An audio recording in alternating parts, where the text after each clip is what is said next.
Hey everyone, Paul the virtual investor here, and today I want to talk about landlording and some common mistakes that people make when they're landlording. So let me bring up this article here. It was a great one by Bigger Pockets. They have 5 tips here for becoming a successful landlord. But what I want to do is kind of run through what you need to do if you want to really have good tenants put in place. And the most important thing, obviously, is to run a credit check on them.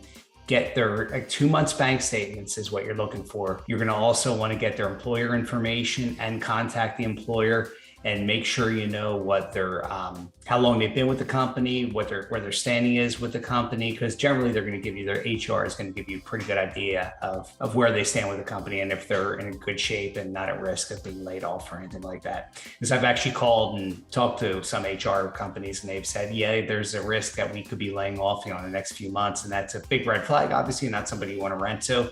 So if you get that information in advance, that's huge. So make sure you're asking the right questions when you give them a call. You don't have to ask income information. No, they can't formally give you stuff, but they could say, yeah, you're in the ballpark there. You're in the neighborhood with that price point. Big things you want to do as much as possible now too.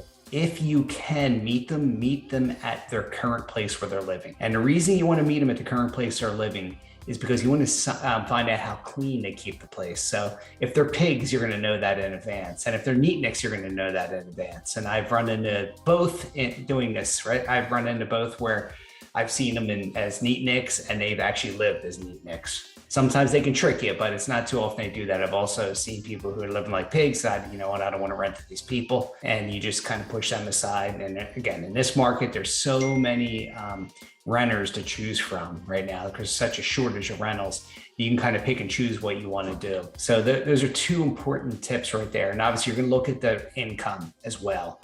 Looking at the income, you want to run it almost like a debt to income, and you want to keep it below what the mortgage amount is. You want to make sure it's like, between 30, 40% of their monthly income, and find out what their other expenses are as well. You want to make sure they don't have big car payments or big student loan payments or big cell phone payments each month. You want to find out what that is. By getting 2 months bank statements, you get a great idea of what they're paying each month and how they are utilizing their debit card. And if they're running your account down to 0 or close to 0, if you see them running it to 0 or near 0 all the time, that's a big red flag right there. It's somebody you want to avoid. These are big, important things when you're bringing in a good tenant. These are the things you should look at more than anything else.